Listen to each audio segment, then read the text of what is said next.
Bonjour, voici ma toute nouvelle vidéo qui se présentera bien sûr le stratotif de la bataille de Crete. Donc je pense que c'était assez logique pour vous que ce soit cette vidéo-ci qui soit la suivante du coup. Parce que bon, je pense que vous le remarquez maintenant, à chaque fois que je fais une bataille, je fais la stratotif juste après. Donc voilà. J'espère que vous avez apprécié cette vidéo, même si la bataille est peut-être pas trop appréciée de tout le monde. Mais bon, soit, bonne vidéo. Ah oui, et pour ceux qui débarquent dans le concept de stratotif, qui ne connaissent pas ce que c'est, laissez-moi vous expliquer. En gros, à chaque bataille, il y a un gagnant et un perdant, et j'essaye en fait de prendre la place du perdant dans la bataille de laquelle je parle, et d'expliquer ce que le perdant aurait dû faire pour peut-être gagner. Bien sûr, parfois, la défaite est inévitable, mais voilà, c'est juste ce que moi j'aurais fait. Il faut déjà déterminer qui est le gagnant et qui est le perdant dans cette bataille. Bien entendu, la majorité dirait que la résistance a gagné parce que elle a survécu en fait. Bon, clairement non en fait. Clairement elle a perdu.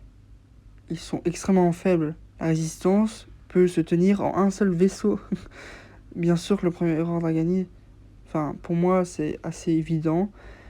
Mais bon, de nouveau, ça dépend du point de vue. Mais moi, je vais défendre du coup le point de vue de la résistance que moi j'aurais fait à leur place. Bien, maintenant, commençons. Tout d'abord, il y a le Dreadnought. Je sais pas si je le prononce correctement, mais pour moi, c'est comme ça qu'on le dit. Le Dreadnought, en fait, est présent à la bataille de Dakar. Et c'est la bataille avant Crete, avant que la résistance s'enfuit. Et c'est en gros le tournant majeur de tous les événements de l'épisode 8. Ce Dreadnought. Je sais, un seul vaisseau a autant d'importance dans un film, c'est assez époustouflant, mais c'est comme ça.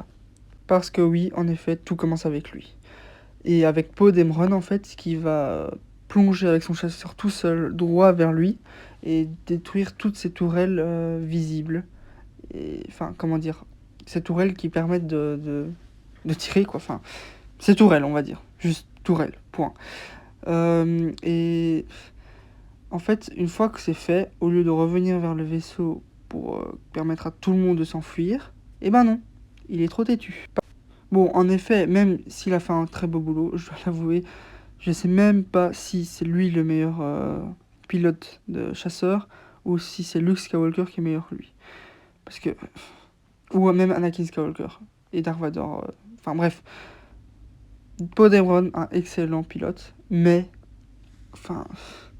Il a fait une énorme connerie. Au lieu de suivre les ordres de Leia Organa, il a préféré rester sur place et s'occuper du Dreadnought.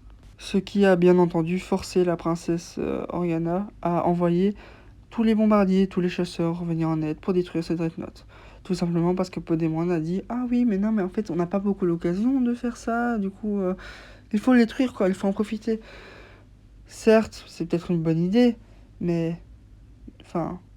Non, en fait... Non, en fait, c'est juste une mauvaise idée, quoi. Parce que maintenant, tous les chasseurs de la résistance, ou presque, ont été détruits. Et c'est donc seulement une poignée d'entre eux qui revient aux vaisseaux capitaux de la résistance. Et cela aura comme conséquence que plus tard dans le film, lorsqu'ils se font pourchasser par le premier ordre, et ben quand Kylo Ren arrivera avec son chasseur et son escorte, hop hop hop, et ben il n'y a plus aucune défense. Et ben non, il n'y a aucun chasseur qui est là pour défendre. Enfin, c'est pas seulement dû à ça, mais majoritairement quand même. Une autre grande conséquence à la défaite de la résistance sur Crate est enfin, Holdo, quoi. Juste... Bon. Elle a fait une action héroïque, c'est vrai. Mais je la déteste, voilà, comme ça c'est clair. Elle est juste horrible parce que...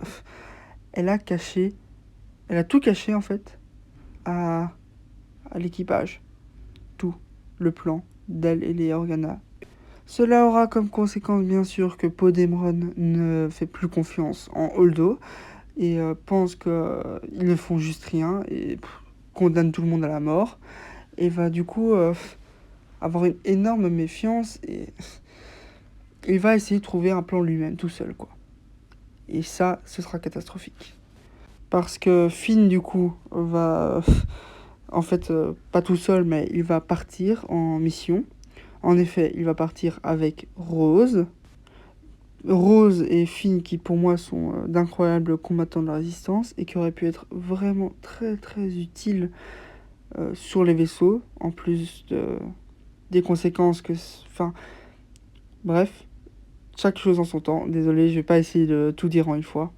Revenons au truc. Donc Finn et Rose partent à l'aventure.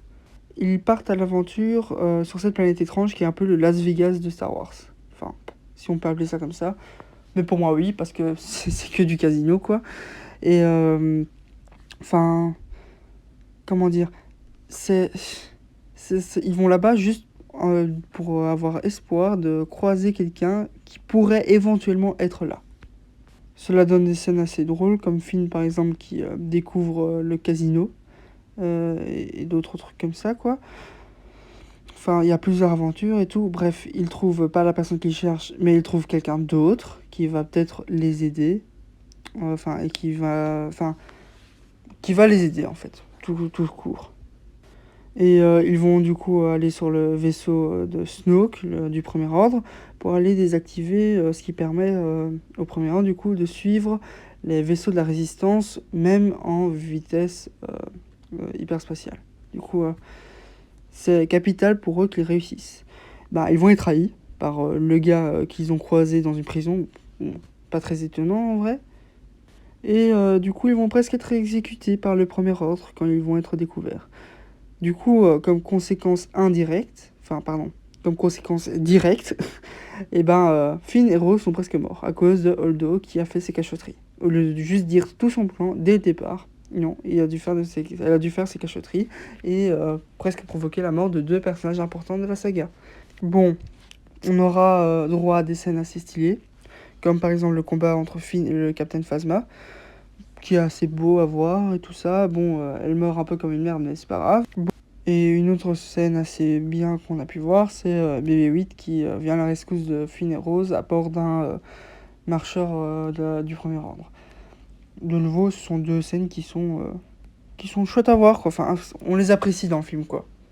Et il y aura aussi, du coup, comme conséquence indirecte, le fait que maintenant, comme Finn et Rose se sont fait capturer, le premier ordre découvre le plan de Léa et Holdo, qui aide du coup de s'enfuir à propos de petites navettes comme ça et d'aller sur Crate pour attendre.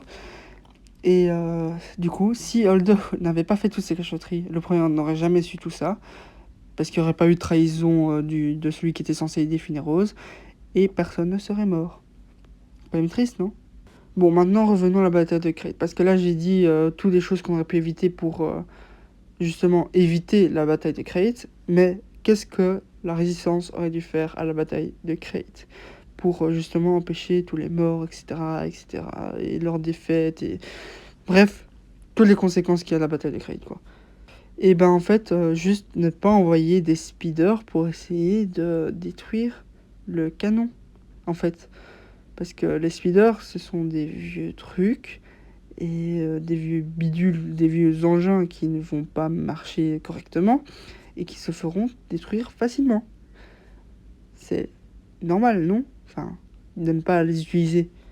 C'est comme maintenant, si j'allais attaquer, je sais pas moi, un avion de chasse moderne avec un avion de la Seconde Guerre mondiale. Ça ne va pas fonctionner, ce n'est pas logique, c'est normal de ne pas le faire. Enfin, je sais pas, vous êtes d'accord quand même avec moi là-dessus. C'est quand même, pas normal d'utiliser ça. Et du coup, justement, en ne faisant pas la bataille de Crate, il y aurait encore plein de membres de la résistance qui seraient encore vivants, tout simplement. Et qui ne seraient pas morts. Inutilement. Vous allez me dire, pour freiner ? Oui. Mais est-ce qu'ils ont freiné finalement ? Est-ce qu'ils ont réussi à faire leur mission ? Est-ce qu'ils ont réussi à faire un seul petit truc utile dans tout ça ? Non. Il n'y a rien qui a changé. Enfin, ça ne servait à rien, quoi. Pour moi, ça ne servait à rien. Tout simplement, la bataille des Crate est inutile du côté de la résistance. Je tiens encore quand même à rajouter quelque chose, c'est que si maintenant il y avait encore eu des chasseurs qui n'avaient pas été détruits inutilement à Dakar, le Millennium Falcon n'aurait pas été tout seul à devoir détruire les chasseurs du premier ordre, non seulement, mais en plus, il aurait pu avoir plus de place pour transporter plus de gens. Donc en gros, pour récapituler, éviter la bataille de Dakar et éviter la bataille de Crete aurait permis d'avoir plus de personnel et plus de transport pour justement éviter de perdre autant de monde dans tout ça, dans tout l'épisode 8. Et du coup d'éviter d'être une petite trentaine de la résistance à la fin du film. Voilà, j'espère que vous êtes d'accord avec moi, mais enfin, je comprends pas trop la résistance dans tout ça, il y a quand même eu beaucoup de mauvaises décisions de leur part. Donc voilà, la vidéo est déjà terminée. J'espère que vous avez apprécié cet épisode stratoatif, et qui est le 6e en fait. Et comment dire, espérons que vous êtes d'accord avec moi. Et si vous n'êtes pas d'accord avec moi, dites-le pourquoi dans les commentaires. Je serai ravi d'écouter pourquoi. Et je vous dis au revoir et on se revoit dans la prochaine vidéo. Aussi, si vous avez des recommandations, n'oubliez pas de le mettre. Au revoir.